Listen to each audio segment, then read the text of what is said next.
الحمدللہ رب العالمین والصلاة والسلام علی سید المرسلین وعلی آلہ وصحبہ اجمعین۔ مولانا سید ابو العلا المودودی رحمہ اللہ کی مشہور کتاب قرآن کی 4 بنیادی اصطلاحیں کا مطالعہ ہم کر رہے ہیں، اور ہم نے الہ کے مفہوم پر بحث کی اور اب رب کے مفہوم پر بحث کر رہے ہیں۔ اور آج کی گفتگو ہماری ہوگی کہ نمرود کا عقیدہ کیا تھا اور ابراہیم علیہ السلام کی قوم کا عقیدہ کیا تھا، اور حضرت ابراہیم نے اس کے برعکس کیا دعوت پیش کی۔ اور یہی سب سے اہم بات ہے کہ ان کے درمیان وجہ نزاع کیا تھی۔ حضرت ابراہیم اور نمرود کے درمیان وجہ نزاع کیا تھی، کانفلکٹ کیا تھا، پوائنٹ آف ڈس ایگریمنٹ کیا تھا۔ عام طور پر یہ سمجھا جاتا ہے کہ جو وہاں کا بادشاہ تھا بابل کا نمرود، کہ وہ اللہ کا منکر تھا یا خود خدائی کا وہ دعویٰ کر رہا تھا۔ تو حالانکہ وہ اللہ کی ہستی کو مانتا تھا، یہ غلط فہمی ہے کہ اس نے خدائی کا دعویٰ کیا تھا۔ اس کو ہمیں ثابت کرنا ہے۔ تو اور پھر وہ نہ صرف اللہ کا قائل تھا بلکہ وہ اللہ تعالیٰ کو خالق اور مدبر کائنات بھی سمجھتا تھا۔ اچھا، اب ہم نے ربوبیت کے 5 مطلب بتائے تھے۔ تو پہلے معنی میں اور دوسرے معنی میں تو وہ اللہ کو رب تسلیم کرتا تھا، یا پھر اس کے جو عقائد چاند اور سورج اور ستاروں کے بارے میں تھے ان کو وہ مؤثر سمجھتا تھا۔ لیکن رب کے تیسرے مفہوم، چوتھے مفہوم اور 5ویں مفہوم سے اس کو اختلاف تھا، اور وہ اس معنی میں اپنے آپ کو رب سمجھتا تھا۔ یہ بھی عام طور پر غلط فہمی ہے کہ یہ قوم اللہ سے بالکل ناواقف تھی اور اس کے الہ اور رب ہونے کے سرے سے قائل ہی نہ تھی، حالانکہ فی الواقع اس قوم کا معاملہ قوم نوح اور عاد اور سمود سے کچھ بھی مختلف نہ تھا۔ وہ اللہ کے وجود کو بھی مانتی تھی، اس کا رب ہونا، خالق ارض و سما اور مدبر کائنات ہونا اسے معلوم تھا، اس کی عبادت کی بھی وہ منکر نہ تھی۔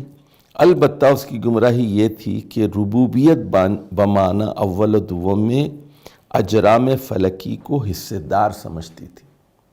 اب قوم کا شرک یہ تھا کہ خالق تو اللہ تعالیٰ ہے، لیکن فائدہ نقصان پہنچانے میں اجرام فلکی بھی حصے دار ہیں، یعنی سورج، چاند اور ستاروں کی وہ پوجا کرتے تھے اور یہ کہتے تھے کہ اس ستارے کی وجہ سے فائدہ ہوگا، اس ستارے کی وجہ سے نقصان ہوگا۔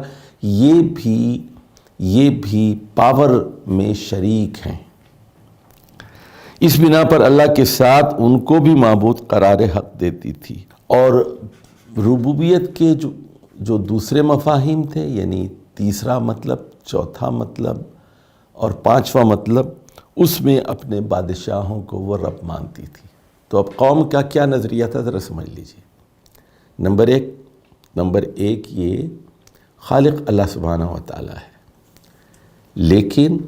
لیکن جو پریشانیاں، مصیبتیں یا خوشحالی وغیرہ آتی ہے، اس میں چاند، سورج اور ستارے بھی اللہ کے ساتھ شریک ہیں۔ تیسری چیز ہے جہاں تک سرداری کا تعلق ہے، حکومت کا تعلق ہے، قانون کا تعلق ہے، اس میں ہمیں اپنے بادشاہ نمرود کی پیروی کرنی ہے، قانون اس کا چلے گا، حکم اس کا چلے گا۔ یہ تھا وہ شرک جو قوم نمرود کیا کرتی تھی۔ اب ذرا دیکھتے ہیں کہ ابراہیم علیہ السلام جب اس ماحول میں پیدا ہوتے ہیں اور بچپن سے وہ ان تصورات کا جائزہ لیتے رہتے ہیں، اور جب وہ بڑے ہو جاتے ہیں تو پھر اللہ تعالیٰ انہیں کس طرح ہدایت عطا فرماتا ہے۔ کس طرح غور و فکر وہ کرتے ہیں ذرا دیکھ لیجئے۔ فلما جن علیہ اللیل رأى کوکبا، تو جب رات طاری ہوئی تو انہوں نے دیکھا کہ ستارے ہیں، تو قال ھذا ربی، کہنے لگے کیا یہ میرا رب ہے؟ اب دیکھیے وہ ھذا ربی، کیا یہ میرا رب ہو سکتا ہے؟ جس کو آپ انگریزی میں کہتے ہیں نا theory of elimination. Theory of elimination, آپ کے پاس مختلف چیزیں ہوتی ہیں، جیسے مثال کے طور پر آپ ڈاکٹر کے پاس جاتے ہیں اور کہتے ہیں ڈاکٹر صاحب بہت شدید سر میں درد ہے۔ اب کہتا ہے کہ یہ کیوں ہے درد؟ ڈاکٹر کے پاس 15 آپشنز ہوتے ہیں، یا تو یہ اس کے سر میں کوئی انفیکشن ہے، یا تو اس کا بلڈ پریشر زیادہ ہے اس وجہ سے سر میں درد ہو رہا ہے، یا اس کے سر میں کوئی کینسر ہے، یا یہ آنکھیں اس کی خراب ہو گئی ہیں اور یہ پڑھتا ہے تو اس کی وجہ سے سر میں درد ہے، اس کا جو ہے یورک ایسڈ بڑھ گیا ہے اس کی وجہ سے سر میں درد ہے، کوئی نہ کوئی وجہ ہوگی، نیند نہیں ہوگی اس کی پوری، اس وجہ سے سر میں درد ہے۔ تو وہ ایک ایک چیز کو دیکھتا جاتا ہے، کہتا ہے پہلے آنکھوں کا ٹیسٹ کرا کے آؤ، اور جب وہ آنکھوں کا معائنہ کرا کے آتا ہے دیکھیں کہ آنکھیں تو بالکل ٹھیک ہیں، پھر کیوں ہو رہا ہے سر میں درد؟ تو 10 چیزیں اس کے پاس ہیں کہ یہ بھی ہو سکتا ہے، یہ بھی ہو سکتا ہے، یہ بھی ہو سکتا ہے، یہ بھی ہو سکتا ہے، یہ بھی ہو سکتا ہے۔ اس کے بعد وہ کرتا یہ ہے کہ اس 9 چیزوں کو نکال دیتا ہے بتدریج، 9 چیزوں کو بتدریج نکال دیتا ہے، اور فائنلی ایک فیصلے پر پہنچتا ہے کہ آپ کے سر کے درد کی وجہ یہ ہے اور اس کی یہ دوا ہے۔ تو حضرت ابراہیم بھی کہہ رہے ہیں ستارے کو دیکھ کر ھذا ربی، کیا یہ رب ہے؟ اور فلما افل قال لا احب الآفلین، اور جب ستارہ بجھ گیا تو کہنے لگے میں بجھنے والوں کو پسند نہیں کرتا، یعنی خدا تو وہ ہونا چاہیے جو ہمیشہ زندہ رہے۔ فلما رأى القمر بازغا، اس کے بعد چاند چمکتا ہوا ان کو نظر آیا، قال ھذا ربی، کہنے لگے کیا یہ رب ہو سکتا ہے؟ فلما افل قال لئن لم يهدني ربی لأکونن من القوم الضالین۔ اب دیکھیے یہاں رب کا وہ استعمال دیکھیے، وہ کہتے ہیں کہ وہ بھی ڈوب گیا، چاند غائب ہو گیا، تو وہ کہتے ہیں کہ اگر میرے رب نے مجھے ہدایت نہ دی تو میں ضالین میں، گمراہوں میں شامل ہو جاؤں گا۔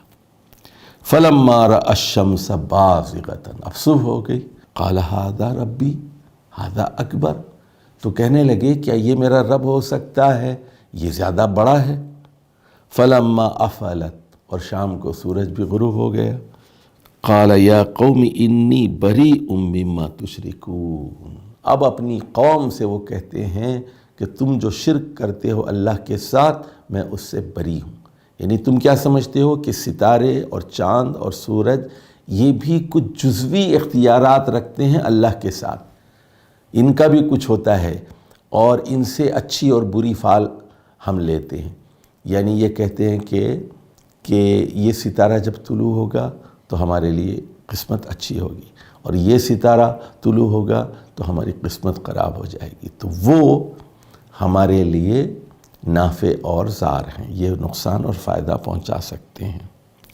اس کے بعد الٹیمیٹلی بالآخر وہ اس نتیجے پر پہنچے، انی وجہت وجہی للذی فطر السماوات والارض حنیفا، کہتے ہیں کہ میں نے اب یکسو ہو کر اپنا رخ اس ہستی کی طرف کرتا ہوں جو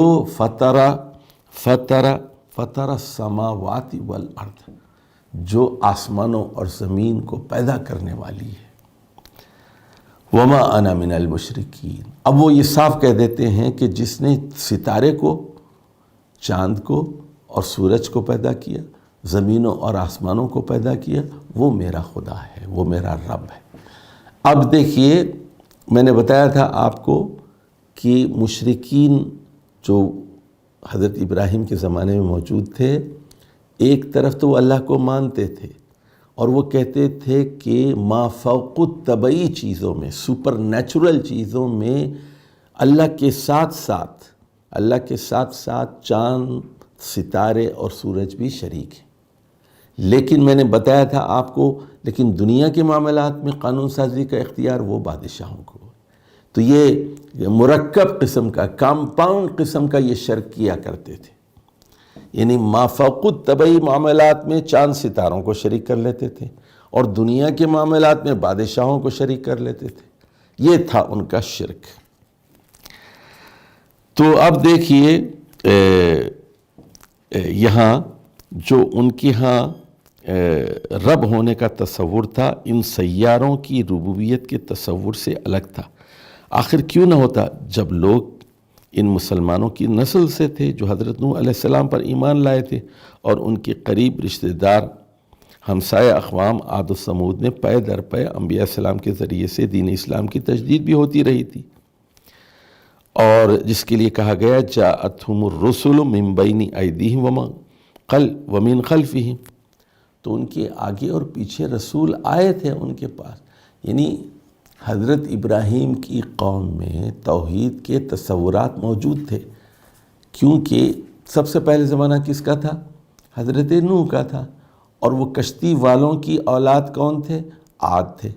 عاد میں لوگ مشرک ہو گئے عاد کی قوم میں سے، تو مشرکین کو اللہ تعالیٰ نے مار ڈالا ہوا کے ذریعے سے۔ جو بچے ہوئے لوگ تھے وہ کون تھے؟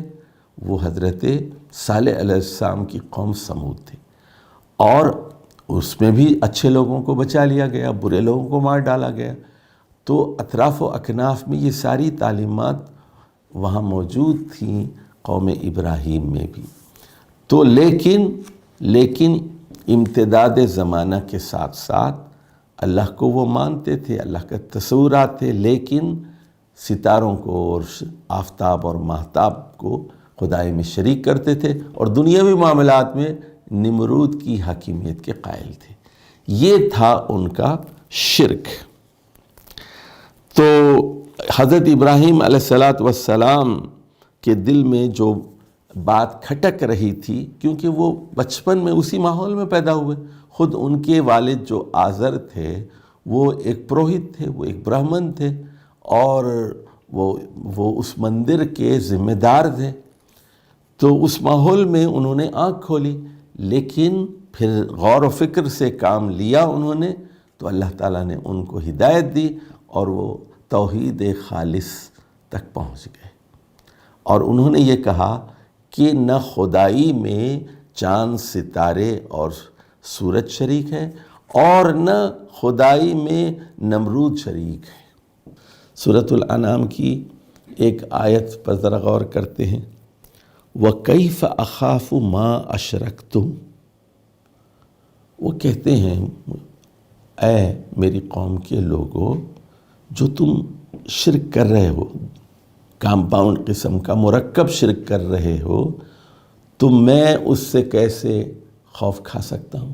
کیف اخاف ما اشرکتم، ایک طرف تو تم خوف کر رہے ہو چاند، سورج اور ستاروں سے کہ یہ فائدہ نقصان پہنچائیں گے، دوسری طرف خوف ہے تمہیں نمرود کا، اور وَلَا تَخَافُونَ أَنَّكُمْ أَشْرَكْتُمْ بِاللَّهِ، اچھا تم لوگوں کا حال یہ ہے کہ تم اس اللہ سے نہیں ڈرتے جس کا تم شرک کر رہے ہو، اور مجھے ڈرا رہے ہو کہ یہ ان جھوٹے خداؤں سے ڈرو۔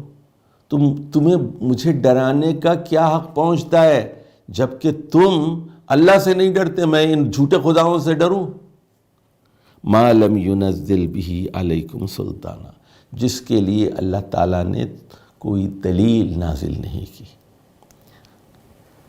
اچھا اب دیکھیے سورہ مریم میں کہا گیا، سورہ مریم میں وَأَعْتَزِلُكُمْ وَمَا تَدْعُونَ مِن دُونِ اللَّهِ، اچھا یہ جو قوم تھی یہ شرک کے خوف میں بھی مبتلا تھی اور شرک کے دعا میں بھی مبتلا تھی۔ تو جب وہاں سے وہ جا رہے تھے، عراق کی سرزمین کو چھوڑ کر ترکی اور فلسطین کی طرف حضرت ابراہیم جا رہے تھے، تو فرمایا وَأَعْتَزِلُكُمْ، میں تم لوگوں کو چھوڑ کے جا رہا ہوں، اس بستی ہی کو چھوڑ کے جا رہا ہوں، وما تدعون من دون اللہ، اور جن جھوٹے خداؤں سے تم دعائیں مانگتے تھے، ان کو بلاتے تھے، ان کو پکارتے تھے، ان کو بھی چھوڑ کے جا رہا ہوں۔ یعنی جھوٹے خداؤں کو بھی چھوڑ رہا ہوں اور جھوٹے خداؤں کو ماننے والوں کو بھی چھوڑ کے جا رہا ہوں۔ اچھا، اب دیکھیے سورہ انبیاء میں اس کا ذکر آیا ہے، قال بل ربکم رب السماوات والارض الذی فطرہن۔ حضرت ابراہیم تقریر کرتے ہوئے کہتے ہیں بلکہ صحیح بات یہ ہے، تم جو سمجھ رہے ہو غلط، یہ دو مرکب شرک تم کر رہے ہو، ایک طرف ستاروں کو، چاند سورج کو شریک کر رہے ہو خدائی میں، اور دوسری طرف نمرود کی حکیمیت کو تسلیم کرتے ہو۔ تمہارے خیالات غلط، تمہارے عقائد غلط۔ بل ربکم رب السماوات والارض، تم لوگوں کا رب وہ ہے جو آسمان اور زمین کے نظام کو چلا رہا ہے، دیکھ بھال کر رہا ہے۔ الذی فطرہن، جس نے یہ ساری چیزیں پیدا کی ہیں۔ تم یعنی مخلوق خدا نہیں ہو سکتی، خالق خدا ہو۔ قال افتعبدون من دون اللہ ما لا ينفعکم شیئا ولا یضرکم۔ اب دیکھیے بحث کیا کر رہے ہیں حضرت ابراہیم اپنی قوم سے، ارے نادانو، ارے بے وقوفو، افتعبدون من دون اللہ، کیا تم لوگ اللہ کو چھوڑ کر دوسرے خداؤں کی عبادت کرتے ہو؟ ما لا ينفعکم شیئا ولا یضرکم، وہ شیئا اتنا بھی تمہیں فائدہ نہیں پہنچا سکتے اور اتنا بھی تمہیں نقصان نہیں پہنچا سکتے۔ کہ دیکھیے وہ شرک خوف میں مبتلا تھے کہ ستارے ہمیں نقصان پہنچائیں گے۔ دیکھیے یہ حدیث آپ کو معلوم ہی ہے جو بخاری اور مسلم میں آئی ہے کہ جب صلح حدیبیہ ہوئی تو حدیبیہ کے مقام پر رسول اللہ صلی اللہ علیہ وسلم نے صحابہ کو، 1400 صحابہ تھے بیت رضوان کے، تو صحابہ کو آپ نے فجر کی نماز پڑھائی، اور اس رات بارش ہوئی تھی اور زمین گیلی تھی تھوڑی سی، تو رسول اللہ صلی اللہ علیہ وسلم نے فرمایا کہ آج کچھ لوگ مومن ہو گئے اور کچھ لوگ کافر ہو گئے۔ صحابہ توجہ سے بات سن رہے تھے۔ فرمایا جن لوگوں نے کہا کہ اس ستارے کی وجہ سے، اس ستارے کی وجہ سے بارش ہوئی ہے، وہ کافر ہو گئے، اور جنہوں نے کہا کہ اللہ نے بارش برسائی وہ مومن ہو گئے۔ اور جنہوں نے یعنی وہ اللہ کے مومن ہو گئے اور ستاروں کا انکار کرنے والے ہو گئے، اور جنہوں نے کہا کہ ستاروں کی وجہ سے بارش ہوئی ہے وہ اللہ کے کافر ہو گئے اور ستاروں پر ایمان لانے والے ہو گئے۔ تو یہ جو عقیدہ ہے ستاروں کے بارے میں آج بھی زندہ ہے۔ یہ ہوروسکوپ، لوگ یہاں بیٹھے ہوئے ہوتے ہیں ٹیلی ویژن کے اوپر اور بتاتے ہیں کہ آج دسمبر کی فلاں تاریخ ہے اور آج آپ کی تاریخ پیدائش یہ ہے تو آپ کا ستارہ یہ ہے، تو آپ کے لیے آج کا دن بہت منحوس ہے، آپ گھر سے باہر نہ نکلیے، کاروبار میں نقصان ہو سکتا ہے۔ وہ کہتے ہیں کہ ستارے آپ کو فائدہ یا نقصان پہنچا سکتے ہیں۔ اچھا، اسی طرح دیکھیے ہندوؤں میں بھی یہ تصور ہے، وہ ستارہ شناسی کے ماہر ہوتے ہیں ان کے برہمن، اور یہ کہتے ہیں کہ آپ کے لیے مبارک گھڑی، شبھ گھڑی وہ رات کے 2 بجے ہے، اور 2 بجے سے 2:30 بجے تک یہ مبارک گھڑی ہوگی، اسی میں آپ کو آگ کے پھیرے لگانے ہوں گے، اسی وقت آپ کا نکاح ہوگا۔ اسی لیے غالب نے کہا نا، ایک برہمن نے کہا ہے کہ یہ سال اچھا ہے، تو برہمن فال دیکھ کر بتاتے تھے ستاروں سے کہ یہ سال اچھا ہے، یہ سال برا ہے۔ یہ کیا تھا؟ یہ ما فوق الطبعی شرک تھا، ما فوق الطبعی شرک تھا۔ اور دوسرا شرک کون سا تھا؟ جو زندہ خداؤں کی پیروی وہ کرتے تھے، ان سے ڈرتے تھے۔ اب آ جائیے، اب وہ اپنے والد سے کیا بحث کرتے ہیں حضرت ابراہیم علیہ السلام، اور اپنی قوم سے کیا بحث کرتے ہیں، اور اپنے والد اور قوم کے سامنے کیا تقریر کرتے ہیں؟ اذ قال لأبیہ وقومہ، جب حضرت ابراہیم علیہ السلام نے اپنے والد سے اور اپنے قوم سے کہا ماذا تعبدون افکا الی آلہۃ دون اللہ تریدون، کہ جو کچھ آپ عبادت کر رہے ہیں وہ افک ہے، جھوٹ ہے، افسانہ ہے، حقیقت نہیں ہے، افک ہے۔ افکن آلہتن، یہ جھوٹے خدا ہیں، دون اللہ، اللہ کے علاوہ آپ نے جو بنا لیے ہیں، تریدون، جس کے آپ خواہش مند ہیں۔ فما ظنکم برب العالمین، آپ کا کیا خیال ہے رب العالمین کے بارے میں، جو ساری کائنات کا نظام چلا رہا ہے، جو سورج کو بھی گردش پر مجبور کر رہا ہے، جو چاند کی گردش کا ذمہ دار ہے، جو رات اور دن کا ذمہ دار ہے، جو پوری مخلوقات کو پیدا کرنے والا ہے اور ان کو رزق پہنچا رہا ہے، جو بجلی اور پانی اور ہوا اور بادل یہ سب کا ذمہ دار ہے، وہ ہے رب العالمین۔ اب دیکھیے اس کے بعد وہ صاف صاف اعلان کرتے ہیں اِنَّا بُرَاءٌ مِّنْكُمْ وَمِمَّا تَعْبُدُونَ مِن دُونِ اللَّهِ، کہ ہم بیزار ہیں، ہم ان سے براءت کا اظہار کرتے ہیں، تم لوگوں سے، وَمَا تَعْبُدُونَ مِن دُونِ اللَّهِ، اور تمہارے جھوٹے خداؤں سے جن کی تم اللہ کو چھوڑ کر عبادت کرتے ہو۔ کفرنا بکم، ہم نے تم لوگوں کا انکار کیا، تمہارے عقیدے کا انکار کیا، تمہاری سوچ کا انکار کیا۔ وَبَدَأَ بَيْنَنَا وَبَيْنَكُمُ الْعَدَاوَةُ وَالْبَغْضَاءُ أَبَدًا، اور ہمارے اور آپ کے درمیان ایک دشمنی ہمیشہ ہمیشہ کے لیے پیدا ہو گئی، حَتَّى تُؤْمِنُوا بِاللَّهِ وَحْدَهُ۔ دیکھیے اب حضرت ابراہیم صاف اعلان کرتے ہیں کہ میری پوری قوم کے لوگوں، ہمارے اور تمہارے درمیان ہمیشہ ہمیشہ کے لیے دشمنی پیدا ہو گئی۔ ہاں ایک صورت ہے، ایک راستہ ہے کہ ہماری دوستی ہو جائے، جب تک تم ایک خدا کو نہیں مانو گے، ایک الہ کو نہیں مانو گے، حتی تؤمنوا باللہ وحدہ، اس وقت تک ہماری اور تمہاری دشمنی ہوگی۔ دیکھیے توحید خالص کیا ہے؟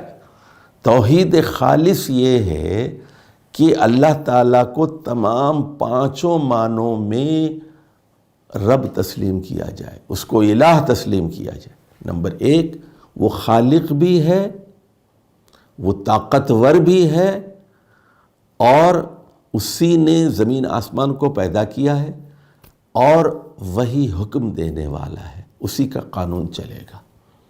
وہ کون سا قانون دیتا ہے؟ وہ تیمم کا قانون دیتا ہے، وضو کا قانون دیتا ہے، غسل کا قانون دیتا ہے، وہ نماز کی رکعتیں بتاتا ہے، وہ زکوٰۃ کی شرح بتاتا ہے، وہ شادی کس سے کرنی ہے کس سے نہیں کرنی ہے یہ قانون دیتا ہے۔ اور وہ خدا کون ہے؟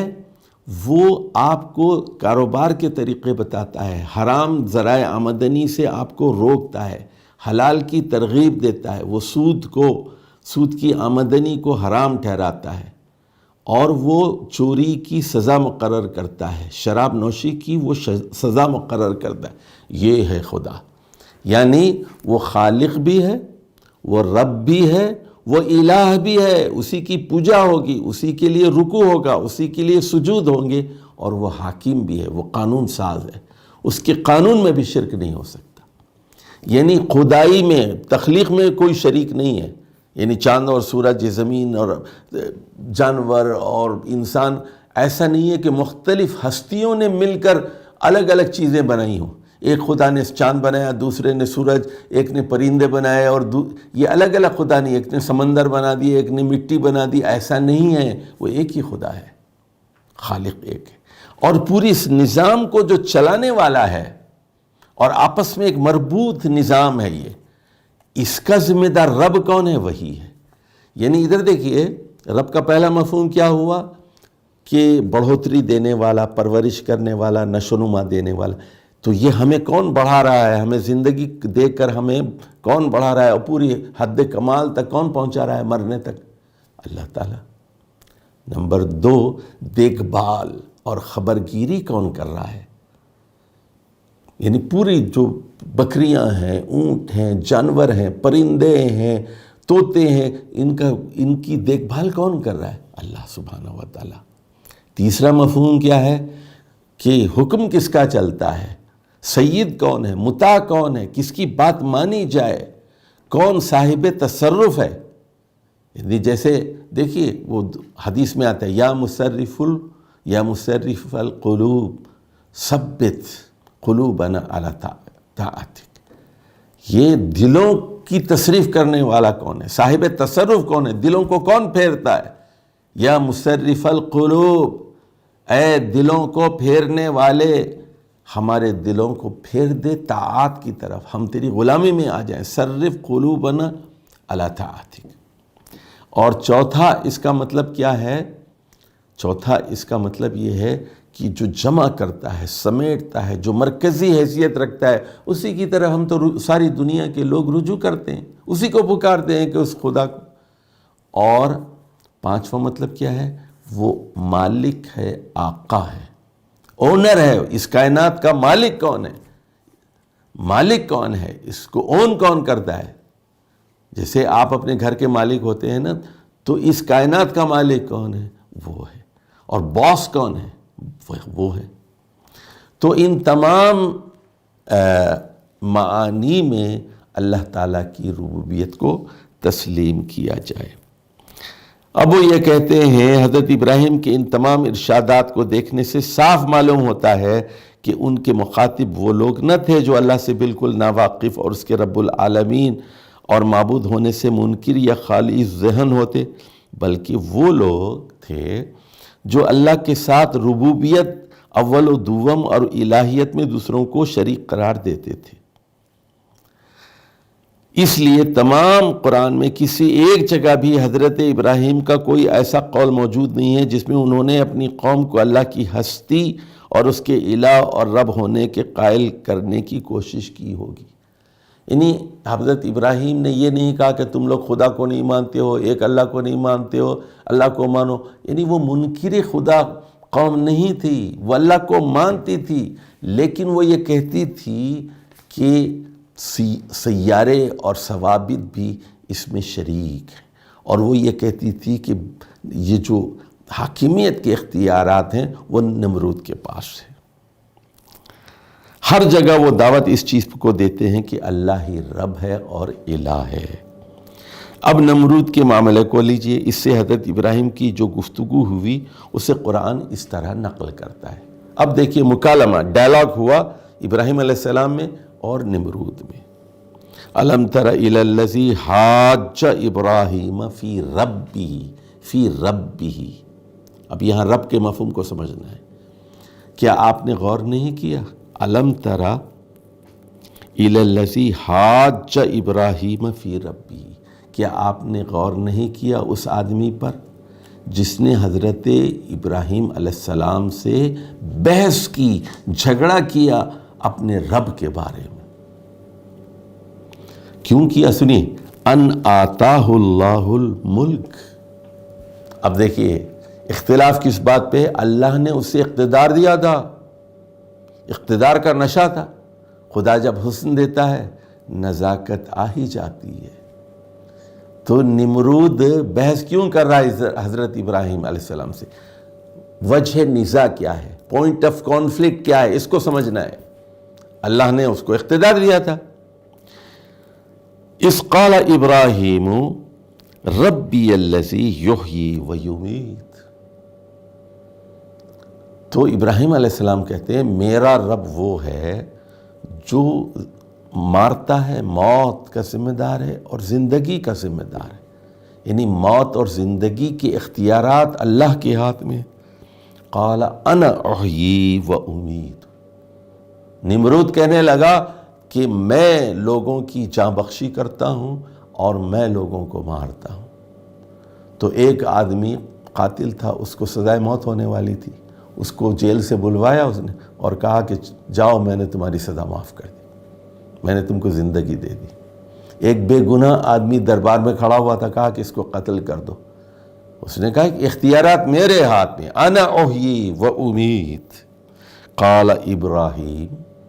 اب دیکھیے حضرت ابراہیم علیہ السلام کس طرح اس کو شکست دیتے ہیں اپنی استدلال سے، اور کیسے اس کو شکست دیتے ہیں۔ وہ کہتے ہیں قال ابراہیم فإن اللہ یاتی بالشمس من المشرق، کہ اللہ تعالیٰ سورج کو مشرق سے نکالتا ہے، فاتی بہا من المغرب، اس کو ذرا مغرب سے نکال کر دکھاؤ، فبہت الذی کفر، تو وہ کافر مبہوت ہو گیا، پریشان ہو گیا، لاجواب ہو گیا، اس کے پاس کوئی دلیل نہیں تھی، کوئی آرگومنٹ نہیں تھی۔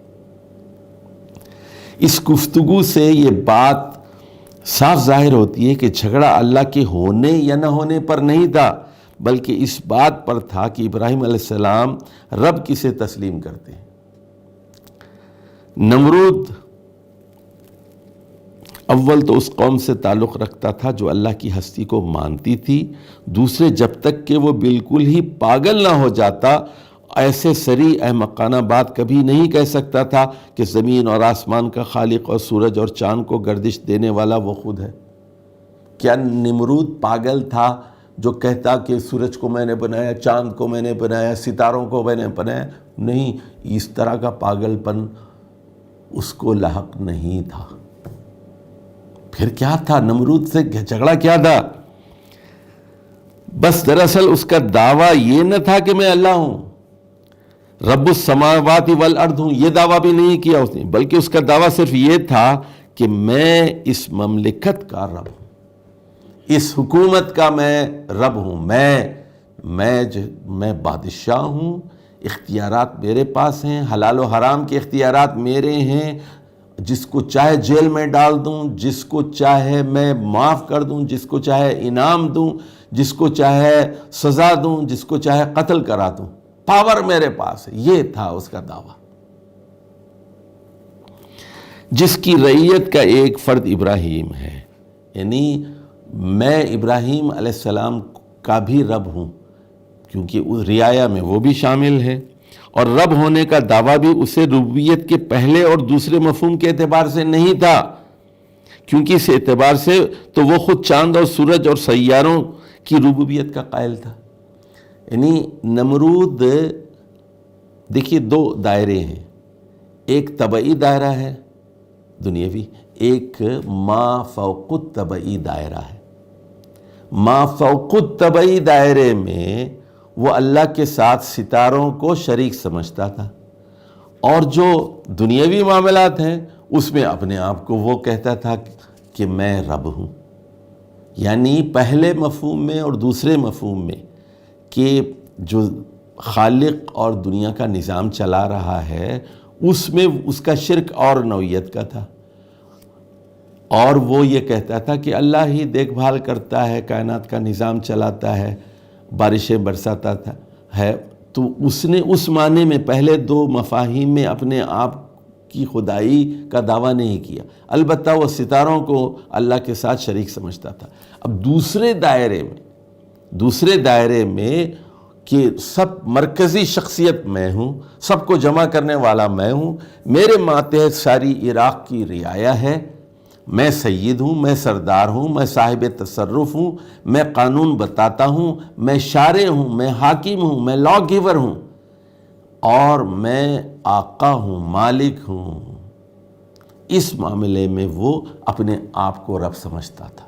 البتہ وہ تیسرے، چوتھے اور پانچویں مفہوم کے اعتبار سے اپنی مملکت کا رب بنتا تھا، یعنی اس کا دعویٰ یہ تھا کہ اس ملک کا مالک ہوں، اس کے سارے باشندے میرے بندے، میرا مرکزی اقتدار ان کے اجتماع کی بنیاد ہے، اور میرا فرمان ان کے لیے قانون ہے۔ ان آتاہ اللہ الملک، اس لیے کہ اللہ نے اس کو بادشاہت عطا کی تھی، اس کی اپنی بادشاہت نہیں تھی، وہ اللہ نے اس کو بادشاہت عطا کی۔ کہ الفاظ صریحاً اس بات کی طرف اشارہ کر رہے ہیں کہ اس دعوے ربوبیت کی بنیاد بادشاہی کے زعم پر تھی۔ جیسے میں نے کہا نا، اس کا تکبر، اس کا غرور کیوں تھا؟ اللہ نے اس کو حکومت دی تھی۔ خدا جب حسن دیتا ہے نزاکت آ ہی جاتی ہے۔